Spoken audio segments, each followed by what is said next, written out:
Assalamualaikum.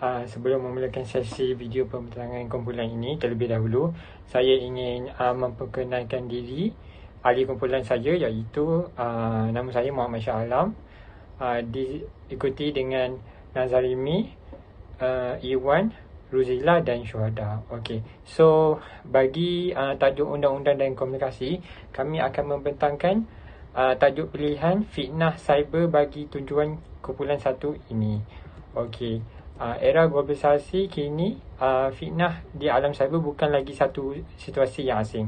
Fitnah cyber ini berlaku serta disebarkan pelbagai melalui media masa dan media elektronik yang cepat dan diakses melalui laman-laman sosial seperti Facebook dan Twitter. Tidak kurang juga melalui hantaran di aplikasi WhatsApp.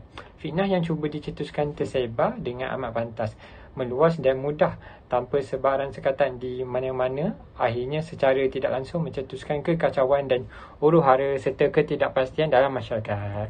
Okey, seterusnya jenayah ini merupakan jenayah yang boleh berlaku di dalam alam realiti maupun di alam cyber. Lebih-lebih lagi dengan adanya akses kepada teknologi seperti kemudahan laman sesawang dan rangkaian aplikasi media sosial yang membolehkan seorang individu berkomunikasi serta bertukar pandangan melalui satu isu yang timbul ataupun menyebarkan sebarang informasi, maklumat, dokumen di hujung jari saja.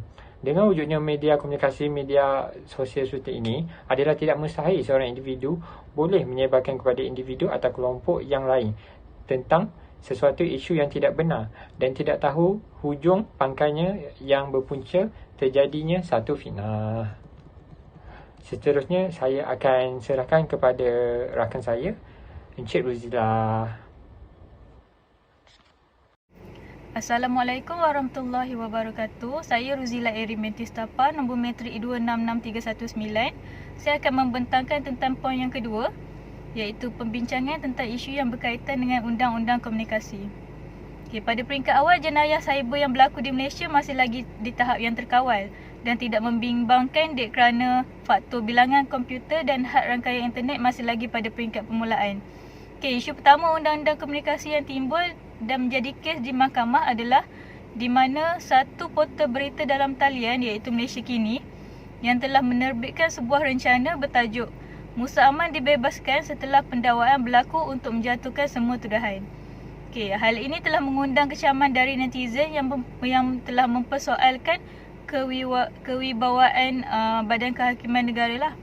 Okey, isu yang kedua ialah penggunaan dana dan cara dibelanjakan daripada NHAF Corporation bagi mengurangkan tahap kebergantungan kepada daging lembu yang diimport, juga mengenai fitnah di alam cyber ataupun keyboard warrior yang disebarkan tanpa fakta yang sahih oleh responden atau individu yang tidak bertanggungjawab.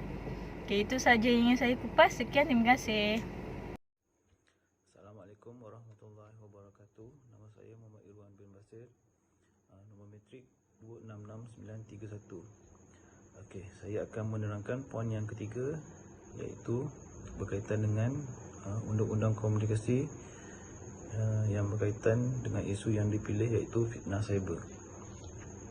Poin yang ketiga adalah undang-undang komunikasi seterusnya yang diwujudkan bagi mengekang jenayah fitnah cyber adalah Akta Komunikasi dan Multimedia 1998 yang boleh dibahagikan kepada beberapa seksyen, antaranya seksyen 211, seksyen 2.3 dalam kurungan 1A, seksyen 2.3 dalam kurungan 1B dan seksyen 2.3 dalam kurungan 2. Matlamat akta ini ditubuhkan adalah untuk yang pertama, menggalakkan matlamat dasar kebangsaan bagi industri komunikasi dan multimedia. Yang kedua, mewujudkan rangka kerja, perlesenan dan pengawal seliaan bagi menyokong matlamat dasar kebangsaan bagi industri komunikasi dan multimedia. Yang ketiga, mewujudkan kuasa dan fungsi bagi Suruhanjaya Komunikasi dan Multimedia Malaysia. Dan yang keempat, mewujudkan kuasa dan tata cara bagi pentadbiran akta ini. Akta Komunikasi dan Multimedia 1998, Seksyen 211, memberikan kandungan yang lucah, sumbang palsu, mengancam atau jelek sifatnya dengan niat untuk mengacau, mendera, mengugut atau mengganggu mana-mana individu.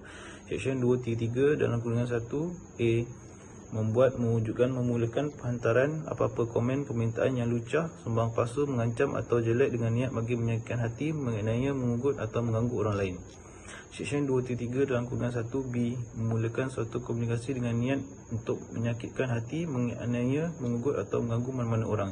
Seksyen 2.3 dalam kurungan 2 memberikan apa-apa komunikasi lucah bagi maksud komersial kepada mana-mana orang. Penguatkuasaan di bawah Akta Komunikasi Malaysia 1998. Lucah iaitu sebagai contoh pornografi. Sumbang sebagai contoh perlakuan luar tabi'i atau norma dan juga luar batas susila. Palsu contoh berita palsu, impersonation, phishing. Mengancam contoh ancaman kecederaan dan keselamatan. Dan yang kelima, jelek contohnya carut, caci atau maki kejian. Akta Hasutan 1948 juga merupakan akta yang diwujudkan dalam usaha mengekang jenayah fitnah cyber. Akta Hasutan 1948 ini di Malaysia adalah undang-undang yang melarang wacana yang dianggap sebagai menghasut perbuatan itu pada awal global oleh pihak berkuasa kolonial British Malaya pada tahun 1948 bagi membendung pemberontakan komunis tempatan. Akta Fitnah 1907 merupakan akta yang diterbitkan bagi mengawal jenayah fitnah cyber di Malaysia. Akta ini mula dikuatkuasakan di semenanjung Malaysia pada 1 Julai 1957 dan pada 6 Mei 1965 bagi Sabah dan Sarawak. Ia merupakan akta yang mentadbir undang-undang fitnah di Malaysia. Okey, sekian saja pandangan saya berkaitan dengan fitnah cyber iaitu Akta Komunikasi dan Multimedia 1998. Sekian, terima kasih. Assalamualaikum warahmatullahi wabarakatuh. Assalamualaikum warahmatullahi wabarakatuh. Saya Muhammad Nazarimi bin Abdul Najib. Seterusnya akan menyambung kepada cadangan atau pandangan idea bagaimana undang-undang dalam komunikasi dapat menangani masalah yang berkaitan dengan isu yang dianalisis, iaitu fitnah cyber.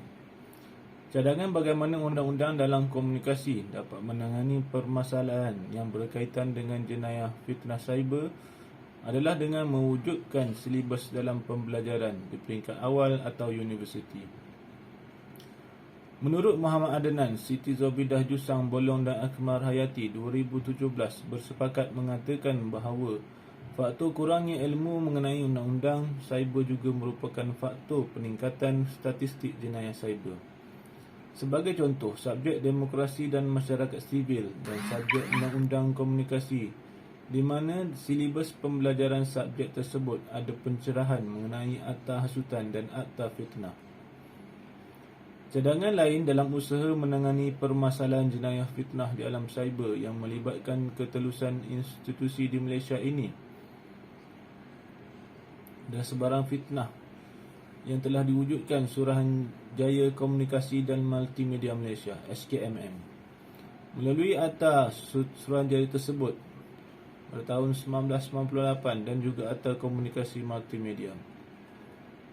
Komunikasi dan Multimedia Malaysia ini, segala komen negatif atau sensitif dapat dikesan dengan cepat sama ada lokasi di mana pengguna tersebut menulis komen. Perkara ini menurut saya amat bersesuai dan menunjukkan kecekapan Multimedia Malaysia menjalankan tanggungjawab bagi menangani jenayah fitnah cyber tersebut. Sekian. Secara kesimpulannya, fitnah cyber merupakan satu jenayah yang sekiranya tidak dibendung dari akar umbi, ianya secara tidak sedar akan bernanah dan menjadi berleluasa dalam kalangan masyarakat rakyat di Malaysia. Oleh yang demikian, kerajaan seharusnya memainkan peranan penting dan memperketatkan lagi undang-undang dalam membendung sebarang penularan fitnah di alam cyber dan memastikan hanya berita yang benar sahaja disebarkan kepada masyarakat. Rakyat Malaysia, khususnya pengguna media sosial, juga seharusnya bijak dalam menapis dan menyampaikan sebarang info untuk dikongsi bersama dengan kelompok lain dengan hanya memberikan info yang tepat dalam usaha menghindari kesalahfahaman masyarakat dalam menerima sesuatu informasi.